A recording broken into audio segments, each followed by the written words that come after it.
Are you ready to sock old Adolf in the jaw? We are. Coming up next. Live from the YK Studios in Adelaide, Australia, it's the Pop Culture Spread.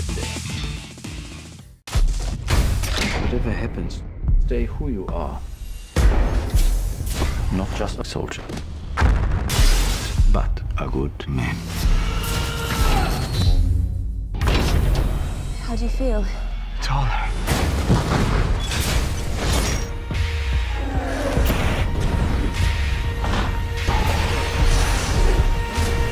What do you think?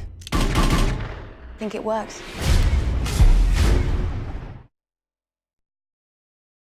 Hey guys, welcome back to our Marvel Retrospective series.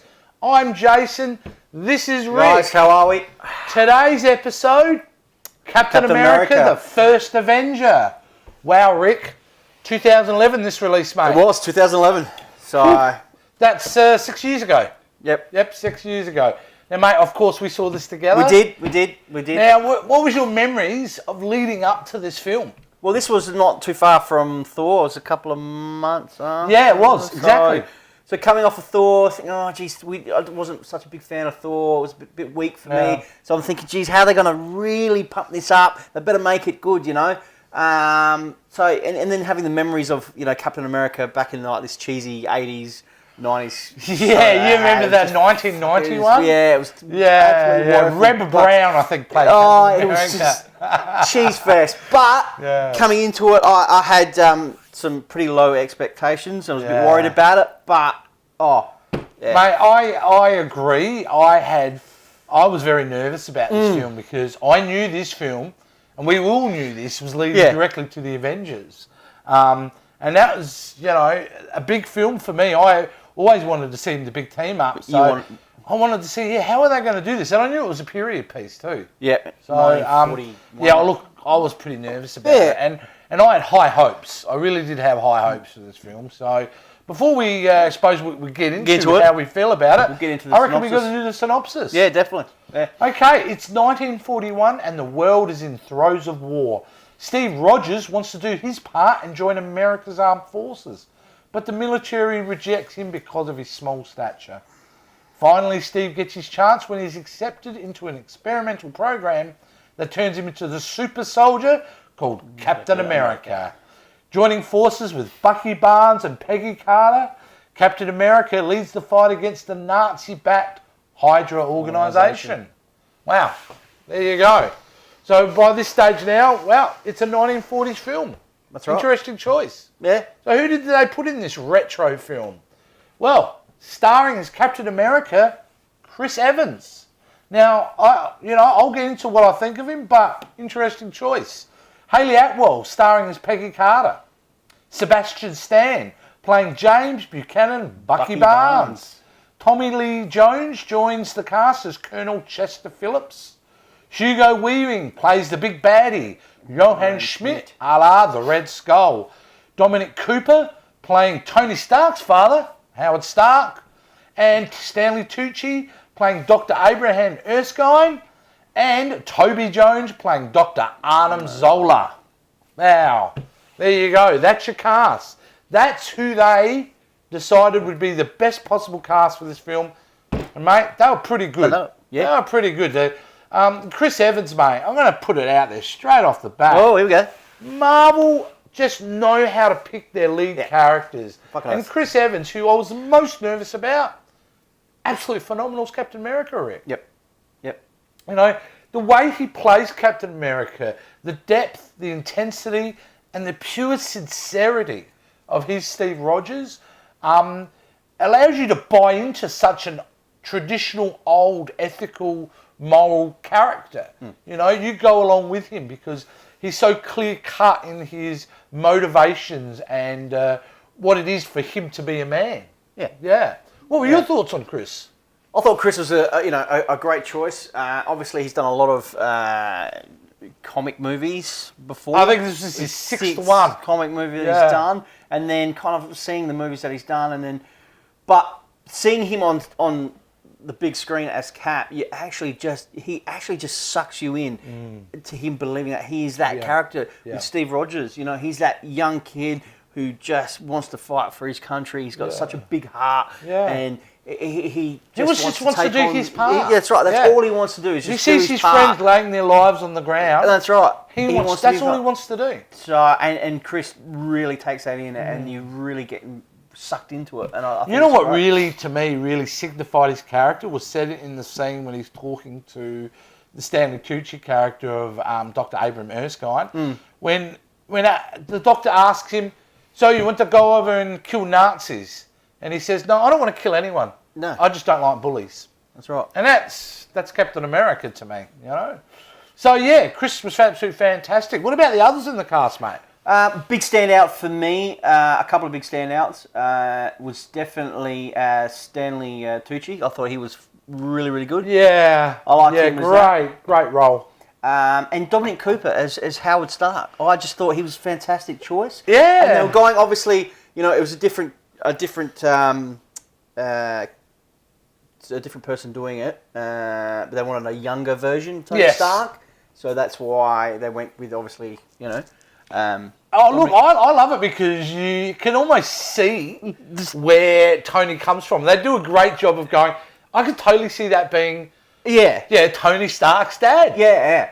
And then if you follow it, obviously, they got the spin-off shows, the follow-up shows that he plays. And they kind of look like a father and son. It's kind of weird that Dominic. It was great casting. Looks like so. Yeah, he was really, really good. And the other one for me was actually Hugo Weaving. Mate, the Red Skull. Oh, mate, I'm going to put it out there. He's up there in the way of villains in these Marvel films, which sometimes unfairly, but maybe they've got a point that people are very critical about they've always got a weak villain. And they have had some films where the villains are very forgettable. But Red Skull is definitely up there. He's not He's definitely up there. I love there's almost an evil flamboyance of how Hugo plays him. Just so maniacal as this, hell-bent on world domination, the classic type of villain that you want Cap to go up and beat. And kick ass. And that's what's great about it too, is like he plays that villain in such a way as you want Captain to kick his ass. Yeah. Big time, Yeah, definitely. But yeah, no, it is a great cast. Some of the cast I haven't mentioned here, Rick, and I really want to mention about this film, is the Howling Commandos. Yes. Fantastic, weren't they? Awesome. Standout for me was Dum Dum Dugan. I just thought that character was just pitch perfect. fucking awesome. Yeah, it was pitch perfect. I loved it. That. I love is it the Asian dude who roll on the ground? Yeah. No, he's the French guy. Yeah. The French guy who would be the bomb expert. Yeah. He's one of my favourites. They've all got their own little different niches. Yeah. But I just love they got that kind of like, especially, I guess with Dum Dum Dugan, he's got that, the bowler hat, and he's got that street smart type fighting character on him, and that's what I loved, and they brought that to life. So and they bring him in the film, I think, because Cap goes and saves Bucky Barnes. And he's part of that group. Yeah. And what's great, they all gel together really well. They do, They've all got their own. And what I really love too in that film is when they're all together, and there's this whole montage of them going in, breaking down Hydra strongholds. Oh yeah, they're all kicking ass. They're all doing their own great scenes, mate. They're all playing their part. They're all doing their thing. Really fantastic, What another really great highlight of this film too was the relationship between Peggy Carter and Steve Rogers. I really bought into that. Yeah, I really liked it. Yeah, the romantic love of his life. Yeah. I mean, the only thing you could pick is like she was sympathetic of him when he was a little weasel, but as soon as she's got the muscles, she's romantically. Yeah. Hey, do you know which Game of Thrones star was in Captain America? No, Natalie Dormer.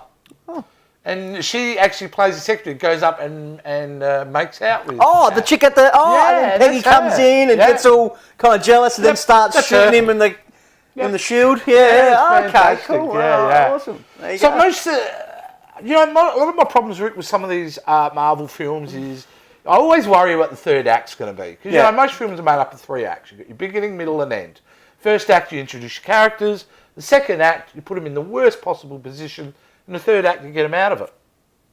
And sometimes the third acts can get a bit messy because you set up such a situation in films that you can't always pay it off. Yeah. They pay it off in this film, for me. I really like the third act. I really like the crescendo where the movie goes. And And I think there's some real beautiful moments in it in the end, especially there's a conversation between Peggy Carter and Steve. So, which I think is really great. Bit of a tearjerker moment. Yeah, a bit of a tearjerker moment, and a great little ending to it too, because, mate, there's no spoilers here. Captain America gets frozen in ice in 70 years. That's and he the comes, storyline. that's just a basic story. And the reveal of that I really liked too. Yeah, absolutely. So, this film is a hard film for me to criticise, Rick. Have you got any problems with the film? I haven't got any problems with it whatsoever. Like I said, I had that low expectation going in, but when going in and seeing the first, second, and third act, it just blew me away. And I enjoyed the moment from the beginning to the end. I really enjoyed this movie. Yeah, so I mean, like, it all could around, it was a great movie. It so could have easily been cheesy. Oh, they could have. They could You have know, done it. and it could have gone south. And in a way, what I also love is they address the cheesiness of Cap's suit. You know, in the fact that they have him wearing this when he's out and doing the showman part of the movie. Yeah. He's in this crappy kind of uniform and that. Uniform. So they address the fact that this film could have gone that way, but they decided not to. So I was really thrilled with this film in all. Mate, no criticism from you then? No criticism for me. Not a lot from me. Rating on this for me, I'd give it an 8. It's high up there. Mate, I think we're in agreement on this one. This is totally an 8 out of 10 film. For sure. Certainly won by a lot of repeat viewing. This is a hidden gem in the Marvel Universe, because I think not a lot of people go back to this. And the reason is, and as we'll discover as we go along without giving too much away, is the strength of this series of Captain America films. Yeah. They're so strong. But they are, like, all 3 of the Captain America films are a great trilogy of films. Yeah. And certainly under the direction of Joe Johnston, who some of you may or may not know is actually a bit of Star Wars trivia. He designed Boba Fett. And he's done a lot of old 40s. He did, The Rocketeer, and he's done a lot of films from the Jurassic Park 3? Jurassic Park 3, yeah. You know, so he's had a bit of a different career with some successes and not so good movies. But overall, he was perfect for this movie as a director. He brought the right tone. He brought the action. He brought the character depth. Overall, I think this was a big tick. And, mate, that's all I've got to say on the film. That's it. Beautiful. That's it. So, if these guys here want to comment, and hopefully they do want to comment, because this is a film definitely worth discussing, what do they do, Rick? So if you like what you saw, guys, please comment below, and also subscribe to the channel. And also, please follow us all on our social media sites. We always update them with the latest news on TV shows and movies and trivia and all sorts. So, yeah, definitely get on board, guys. And we appreciate it. Yeah. And thanks for watching. Yeah. Well, okay, guys, next week is the Avengers. The team up that we've all been waiting for, isn't it? Hello. All right. So, okay, guys, this is Jason. This is Rick. Thanks, and guys. remember, until next time, I can do this all day.